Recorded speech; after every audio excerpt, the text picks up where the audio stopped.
Gender is not a set of traits, nor a variable, nor a role, but the product of social doings of some sort.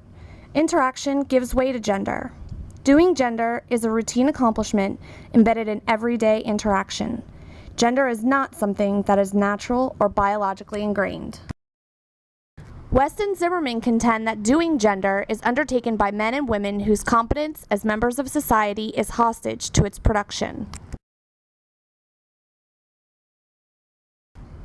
Essentially, men and women are confined to the superficial observations of the rest of society. Doing gender involves a complex structure of socially guided perceptual, interactional, and micropolitical activities that cast particular pursuits as expressions of masculine and feminine natures.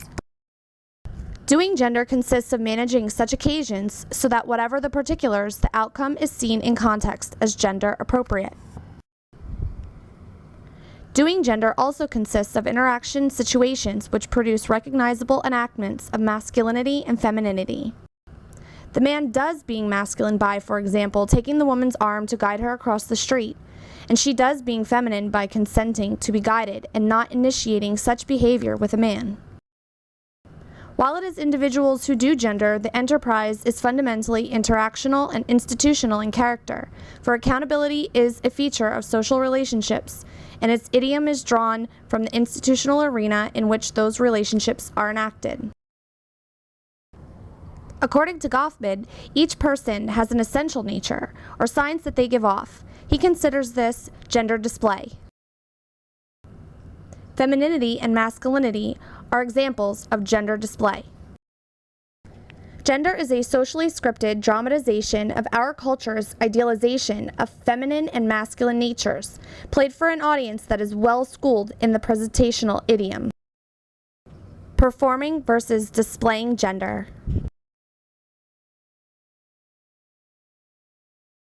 It's one thing to say that gender is performed, and that's a little different from saying gender is performative. When we say gender is performed, we usually mean that we've taken on a role, we're acting in some way, and that our acting or our role playing is crucial to the gender that we are and the gender that we present to the world. To say that gender is performative is a little different, because for something to be performative means that it produces a series of effects. We act and walk and speak and talk in ways that consolidate an impression of being a man or being a woman. You know, I was walking down the street in Berkeley when I first arrived several years ago, and a young woman who was, I think, in high school leaned out of her window and she yelled, "Are you a lesbian?" And she was looking to harass me.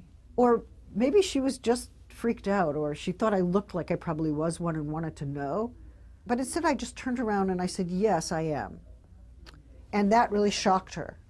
We act as if that being of a man or that being of a woman is actually an internal reality or something that's simply true about us, a fact about us. Actually, it's a phenomenon that's being produced all the time and reproduced all the time. So to say gender is performative is to say that nobody really is a gender from the start. I know it's controversial, but that's my claim. Think about how difficult it is for sissy boys, or how difficult it is for tomboys to function socially without being bullied, or without being teased, or without sometimes suffering threats of violence. Or without their parents intervening to say, maybe you need a psychiatrist, or why can't you be normal? So, you know, there are institutional powers like psychiatric normalization, and there are informal kinds of practices like bullying, which try to keep us in our gendered place. There's a real question for me about how such gender norms get established and policed, and what the best way is to disrupt them and to overcome the police function. It's my view that gender is culturally formed, but it's also a domain of agency or freedom. It's most important to resist the violence that is imposed by ideal gender norms, especially against those who are gender different, who are non-conforming in their gender presentation.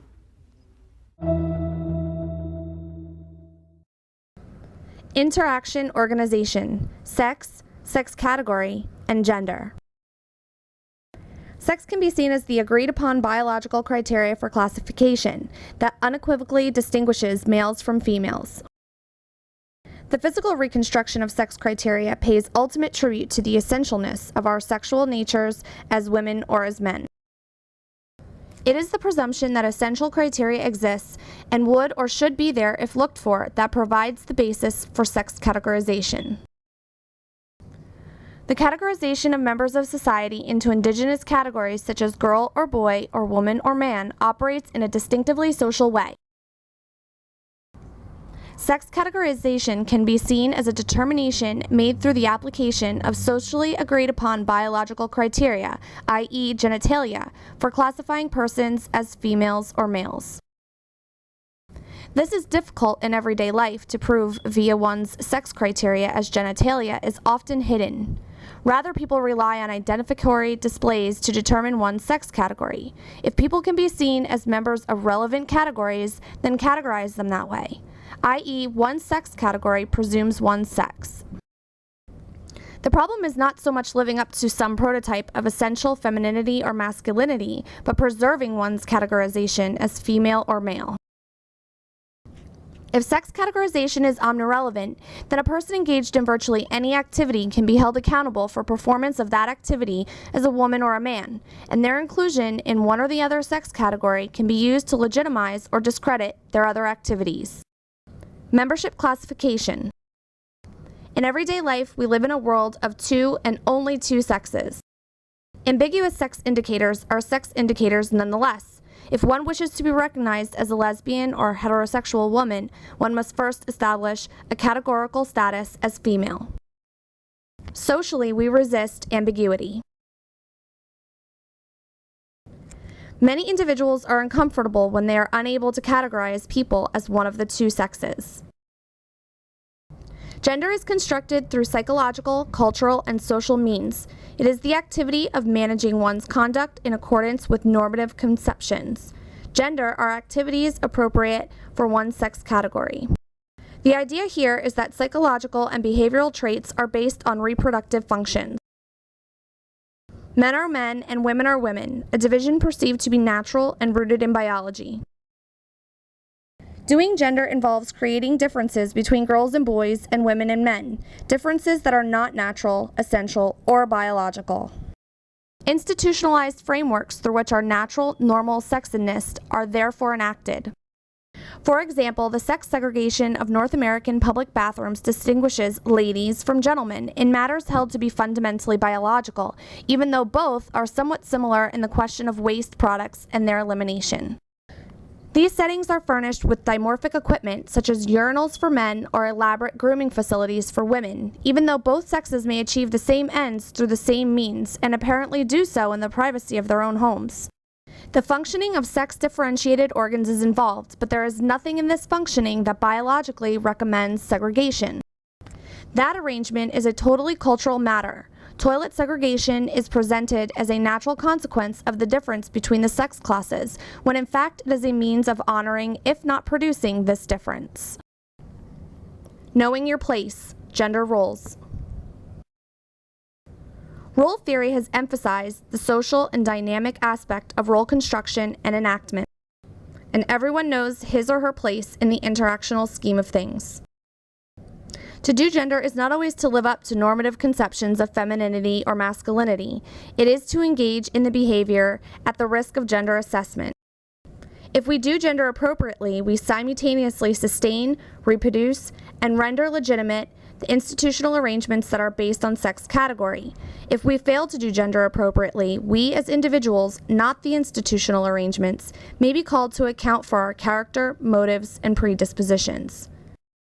If an individual identified as a member of one sex category engages in behavior usually associated with the other category, this routinization is challenged. Doing gender furnishes the interactional framework of social structure and social control. While gender may be achieved, by about age 5, it is certainly fixed, unvarying, and static, much like the conception of sex. During the exploratory stage of children's socialization, they learn that only 2 social identities are routinely available to them: the identity of baby, or depending on the configuration of their external genitalia, either big boy or big girl. Moreover, others subtly inform them that the identity of baby is a discrediting one. When, for example, children engage in disapproved behavior, they are often told, "You're a baby," or "Be a big boy." In effect, these typical verbal responses to young children's behavior convey to them that they must behaviorally choose between the discrediting identity of baby and their anatomically determined sex identity. Gender inequality and the division of labor. Hardly a question simply of who has more time, or whose time is worth more, who has more skill, or more power. It is clear that a complicated relationship between the structure of work imperatives and the structure of normative expectations attached to work as gendered determines the ultimate allocation of members' time to work and home. It is not simply that household labor is designated as women's work, but that for a woman to engage in it and a man not to engage in it is to draw on and exhibit the essential nature of each. The allocation of household labor and the attitudes of married couples toward the division of household tasks primarily views wives as essentially responsible for household production. This 1950s article informs women that to be a good mother, they must remember to take their pills, clean their house, cook for their husbands, groom themselves carefully, and be sure to have another baby soon. Gender subordination and oppression. Also frequently produced and reproduced are the dominant and subordinate statuses of sex categories. For efficient subordination, what's wanted is that the structure not appear to be a cultural artifact kept in place by human decision or custom, but that it appear natural and to be quite a direct consequence of facts about the beast which are beyond the scope of human manipulation. That we are trained to behave so differently as women and men, and to behave so differently toward women and men, itself contributes mightily to the appearance of extreme dimorphism, but also the way we act as women and men, and the way we act toward women and men, mold our bodies and our minds to the shape of subordination and dominance. We do become what we practice being. Let us turn to the question, can we avoid doing gender? Earlier we proposed that insofar as sex category is used as a fundamental criterion for differentiation, doing gender is unavoidable. It is unavoidable because of the social consequences of sex category membership. But doing gender also renders the social arrangements based on sex category accountable as normal and natural, that is, legitimate ways of organizing social life. Differences between men and women that are created by this process can then be portrayed as fundamental and enduring dispositions. In this light, the institutional arrangements of a society can be seen as responsive to the differences, the social order being merely an accommodation to the natural order. Reconceptualizing gender, not as a simple property of individuals, but as an integral dynamic of social orders, implies a new perspective on the entire network of gender relations.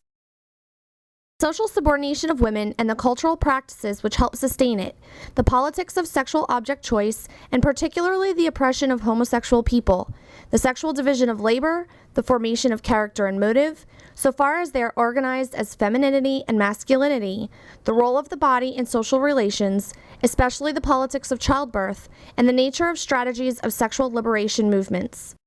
Gender is a powerful ideological device which produces, reproduces, and legitimates the choices and limits that are predicted on sex category. For every girl who is tired of acting weak when she is strong, there is a boy tired of appearing strong when he is vulnerable.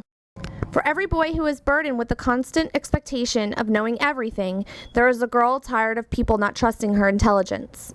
For every girl tired of being called oversensitive, there is a boy who fears to be gentle, to weep. For every boy for whom competition is the only way to prove his masculinity, there is a girl who is called unfeminine when she competes. For every girl who throws out her easy-bake oven, there is a boy who wishes he could find one. For every boy struggling not to let advertising dictate his desires, there is a girl facing the ad industry's attack on her self-esteem. For every girl who takes a step toward her liberation, there is a boy who finds the way to freedom a little easier. With the next generation, let's do gender better.